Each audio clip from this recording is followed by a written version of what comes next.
Say hello to one of my favorite all-time characters from all genres, Juri from the Street Fighter series. Now, just a quick little bit of background about Juri. She did make her debut in Street Fighter 4. And ever since then, she's been gaining momentum as far as her popularity goes. Juri is one of those characters where she's not a good guy nor a bad guy. She just does whatever the hell she wants. But most of the time, that includes doing a lot of mischievous, devious, villainous things, hurting people, killing people, the list goes on and on. But she'll work with the good guys or the bad guys as long as it fits her needs. Now, my only complaint about this statue is that I wish it was a quarter scale. This being so dynamic and so energetic, it just doesn't do it justice being a 1/6 scale. If we would have had this thing as a quarter scale, maybe about this big or so, ooh, man, that would have looked awesome. So PCS, if you're listening, I know you've been busting out 1/3 scales. Let's do a 1/3 scale Juri, please. Now, Juri as a standalone piece is awesome, perfect. She's all you need. But she's actually part of a diorama that includes Chun-Li and Cammy. And just to answer your question now, yes, I do have those two, and they will be my next two in my upcoming videos. But enough about that, let's get to the review and look at some close-up shots of Juri. The diorama bases for Chun-Li, Juri, and Cammy all have a similar base. And it's taken from a cinematic clip where Chun-Li and Cammy are teaming up to fight against Juri. And they're actually battling in a construction/skyscraper kind of environment. So that's why we see all the rubble, the concrete, the rocks, the stones, and also all the construction work here as far as I-beams, rebars, pallets, things of that nature. Paint job on the base is done very well. Obviously there's a lot of rock and concrete, so there's not really much you can do about that. We do have all the grays, black, shadows of grays, in-betweens, etc., etc. The I-beams and the rebar, they have the paint job, which makes them look rustic, so not brand new, not clean metal. And because this is a battle scene, they're not perfect either. The I-beams are holding up, they're solid, but they're broken.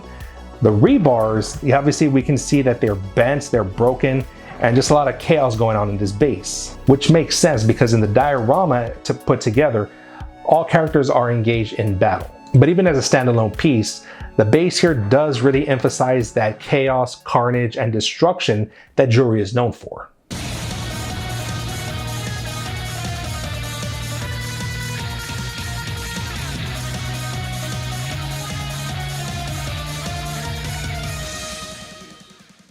Hey guys, thanks for watching up to this point. I greatly appreciate it. If you like the content so far, definitely give me that thumbs up.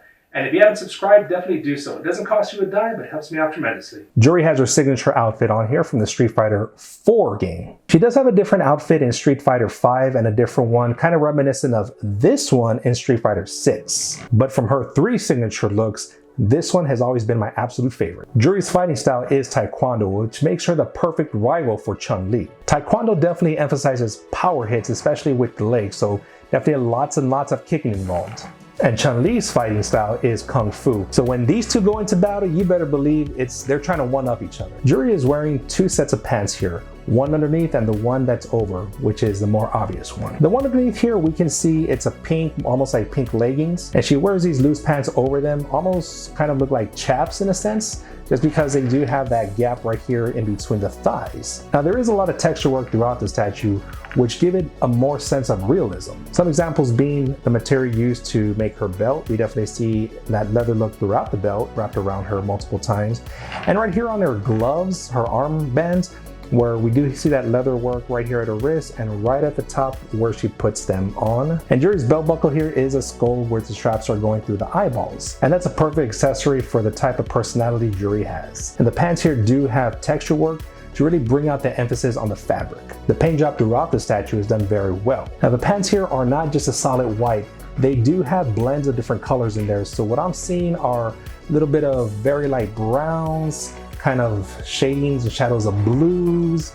You know, so it's not just one solid color, it's definitely to really emphasize the wrinkles of it, to show the shadows, the shadings, the different texture work, and the motion that's being done in this figure.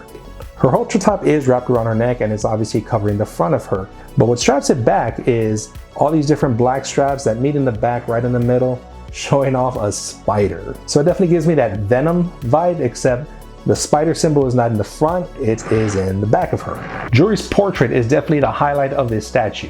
No matter what direction you're looking at her portrait, she has that maniacal, mischievous, and almost psychotic look about her. I definitely love her bangs that they're flowing. You know, we have different directions where they're flowing outwards, somewhat inwards, somewhere downwards, covering her face, flying away from her face. Her bangs here also show motion. And the hair throughout her head here, you know, we just see all the strands of hair right here in her little buns wrapped in these little, well, what I like to call horns. But Juri is definitely one of those characters that even though she will kick your ass and laugh at you, she still wants to look good doing it. So that's why we see that, yes, she does have a pedicure and a manicure. And speaking of her hands, we can see her pink fighting gloves. The insides are made of leather and the outside is more of a smooth padding. And just like Chun-Li, to emphasize that rivalry, she does have spike bracelets. And finally, the accessory that really brings this statue to life, the energy effect coming from her foot. Now the effect is actually attached to her foot right here, so I'm not able to take it off to show you how she would look without the effect. It's made out of clear resin, so you really have to be careful with it because it's obviously very delicate. And the color on the clear resin is done in multiple levels. So obviously where most of the energy here is very intense, we have the very, very dark solid pink.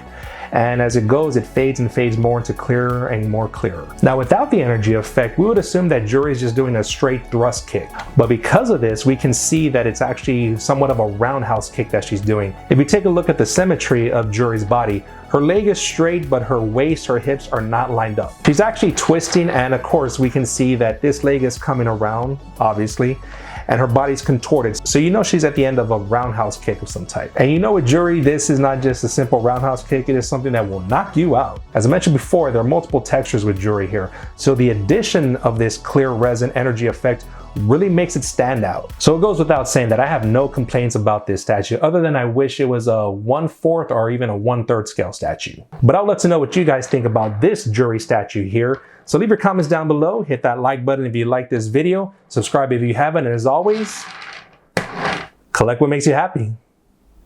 I said I want the statue. Please.